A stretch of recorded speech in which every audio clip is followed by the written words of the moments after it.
ជំរាបសួរបងប្អូនទាំងអស់គ្នាថ្ងៃនេះខ្ញុំមានវីដេអូថ្មីមួយសម្រាប់ចែកម្លែកដល់បងប្អូនយើងដែលគាត់ធ្លាប់ search ឈ្មោះរបស់ណាគេម្នាក់តែភ្លេចឬក៏ត្រូវផ្សាយតាក់ទងសំខាន់អីហើយយើងក៏បាន clear នៅលើ Facebook search យើងក៏ប៉ុន្តែនៅមានវិធីមួយទៀត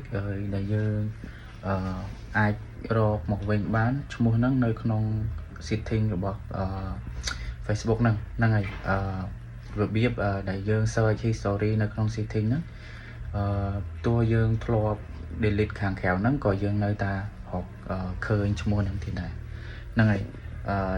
តោះឥឡូវយើងទៅទស្សនាវីដេអូទាំងអស់គ្នាហ្នឹងហើយបងប្អូនទាំងអស់គ្នាជាដំបូងយើងចូលមកកាន់ Facebook យើងហ្នឹងមក Facebook ដែលយើងប្រើហ្នឹងយើងចូលមកកាន់ Facebook មកហើយយើងចុចកន្លែង search នេះកន្លែង search នេះធម្មតាពេលដែលយើង search វាមិននៅជាប់ពីលើហ្នឹងឬក៏យើងលុបយើងត្រូវខ្វែងអីចាហ្នឹងហើយតែខ្ញុំ clear ឲ្យអស់ហើយអញ្ចឹងខ្ញុំប្រាប់វិធីសាស្ត្រមួយដែលយើង search history របស់យើងដែលធ្លាប់ search ពីមុនមកហ្នឹងមិនថាសង្សារដៃគូរបស់យើងធ្លាប់ search ពីណាគេគឺ load នៅក្នុងហ្នឹងទាំងអស់ហ្នឹងហើយឥឡូវយើងតោះទៅទស្សនាអស់គ្នាកុំនិយាយច្រើនពេកតោះចុចមីនុយមកមីនុយស្នាមដៃនេះហើយយើងអូសរកពាក្យថា setting and privacy នេះ setting and privacy ហើយយើងចុចពាក្យថា setting ហ្នឹងហើយបន្ទាប់មកយើងចុចកន្លែង see more in account center អូខេយើងចុចcáiហ្នឹងមកផ្លាប់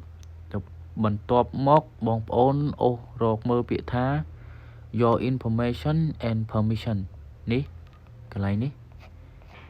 your information and permission នេះយើងចុចពីលើហ្នឹងមកហ្នឹងហើយ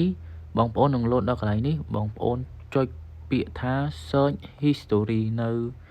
ខាងរង្វង់បន្ទាត់ទី3នេះអ្នកបងប្អូនគ្នាចុចពីលើហ្នឹងមក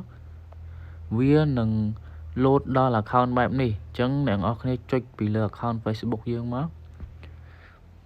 នេះសម្រាប់ខ្ញុំដោយសារតាខ្ញុំ clear ឲ្យអស់ហើយអញ្ចឹងវាអត់ load ឲ្យទៀតទេអញ្ចឹងអ្នកនរគ្នាបើសិនជាអ្នកនរគ្នាចង់ដឹងការ search របស់អ្នកណាមួយអ្នកនរគ្នាអាចចូលមក search នៅក្នុងនេះបានហ្នឹងហើយបើតែសម្រាប់ខ្ញុំ search ខ្ញុំ delete អស់អញ្ចឹងវាអត់ load ឲ្យទេហ្នឹងហើយវីដេអូខ្ញុំមានតែប៉ុណ្្នឹងទេកុំភ្លេចជួយចុច subscribe និង channel របស់ខ្ញុំមួយផងដើម្បីទទួលបានវីដេអូថ្មីបន្ថែមទៀតអរគុណបងប្អូន